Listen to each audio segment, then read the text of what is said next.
Bonjour, posséder un opéra au cœur d'une grande métropole régionale, c'est déjà un atout précieux. Mais quand les fêtes de fin d'année arrivent, c'est encore mieux. Allez, on va à l'opéra.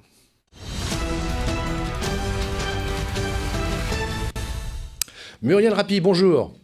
Alors oui, c'est un plaisir de vous recevoir ici dans un format Push News de PNTV parce que effectivement, allez, bientôt la fin novembre arrive et puis les fêtes de fin d'année et on s'est dit pourquoi ne pas nous donner envie d'aller à l'opéra. Les Rouennais, les Sénomarins, les Normands vont à l'opéra ? Eh oui. Beaucoup, oui, oui. de plus en plus.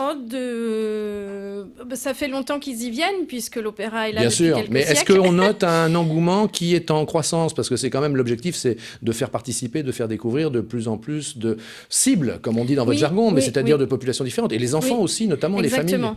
Et ça, on s'y attelle beaucoup, notamment à l'approche des fêtes de fin d'année, effectivement. Donc oui, on est ravis par des rendez-vous comme ceux dont je vais vous parler, de voir arriver sans cesse de nouvelles têtes. Bon, et puis la fin de l'année, c'est l'occasion de se faire plaisir. Donc je rappelle, Muriel Rappi, on commence à vous connaître, puisque vous étiez arrivée il n'y a pas si longtemps que ça, à l'Opéra de Rouen, c'était il y a un an et demi.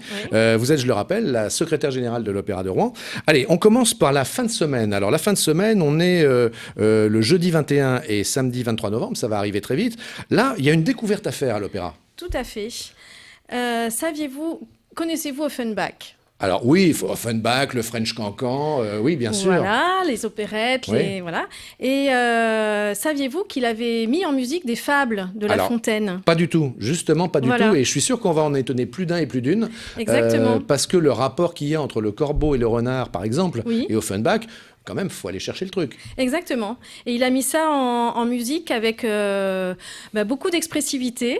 Et on est ravis de les présenter aux Rouennais et aux Normands, et d'ailleurs aux Parisiens aussi, puisque le spectacle va tourner notamment en région parisienne. À Massy, pour être précis. À Massy, entre autres, et au Forum du Blanc-Ménil cette même semaine. Donc les spectacles normands s'exportent ? Absolument, absolument. Oui, régulièrement, en Normandie, très régulièrement. Les fables vont tourner aussi en Normandie à partir de la semaine prochaine aussi, mais aussi hors Normandie. On est très, très fiers de ça. Alors, le corbeau et le renard, traité par Offenbach, musique, chant. Musique, chant, donc chanté sur les concerts de Rouen par Karine Dehaye, qu'on aime beaucoup, avec qui notre orchestre a déjà fait pas mal de choses. Et on est ravis de la retrouver sur ce programme-là, qu'elle interprète avec beaucoup de malice aussi et beaucoup d'humour, qu'on trouve dans les fables, mais que Offenbach a su mettre en musique justement avec beaucoup d'humour. Donc aussi. Une découverte à faire. Hein. Vraiment une découverte, oui, tout à fait. Donc évidemment en famille, on a des horaires adaptés pour ça, notamment le samedi à 18h. Samedi 23 novembre. L'occasion, voilà. Alors, on progresse. Là, on arrive fin novembre, 30 novembre au 1er décembre. Là, il y a un temps fort. Alors là, il y a un premier temps fort, effectivement, enfin le temps fort, le Big Bang Festival. Festival, exactement. Donc c'est le week-end du 30 novembre, 1er décembre, donc dans 10 jours.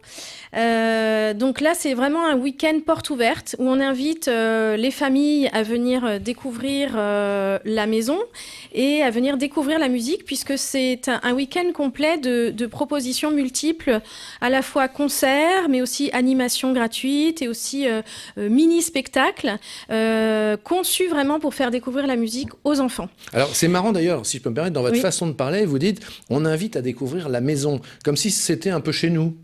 Mais exactement, oui, c'est un peu ça. Oui, nous on dit la maison. Et donc en toute simplicité. Exactement. Pourquoi je dis ça ? Parce que, encore une fois, je pense qu'aujourd'hui encore, vous devez être obligé de lutter quelquefois contre cette idée un peu distante, élitiste que représente l'idée de l'opéra, alors que ça ne l'est pas. Ça ne l'est absolument pas.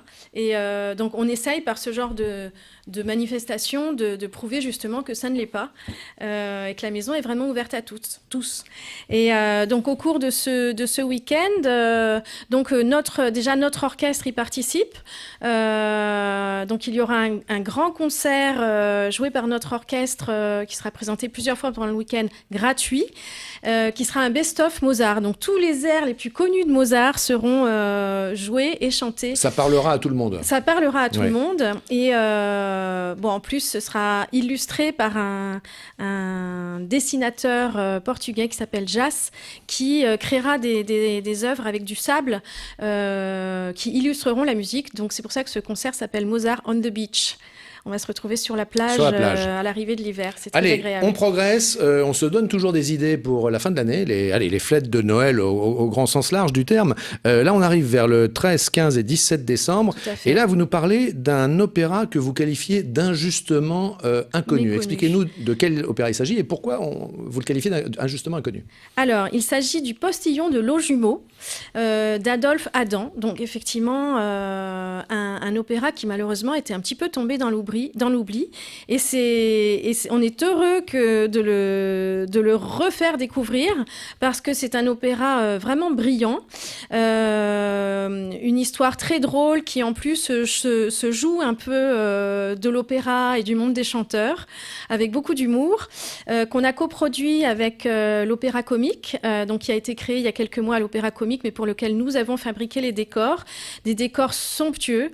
Donc toute la mise en scène est signée Michel Faux, qui est un petit peu qui est un homme très facétieux, donc on rit beaucoup dans cet opéra. C'est très coloré, les costumes sont signés Christian Lacroix, c'est un véritable petit bijou à l'occasion des fêtes, c'est l'opéra idéal pour ça. Voilà, et donc on le répète, les décors sont des décors fabriqués ici à dans nos l'Opéra de ateliers Rouen. à Rouen, enfin à côté de Rouen, à Deville-les-Rouen.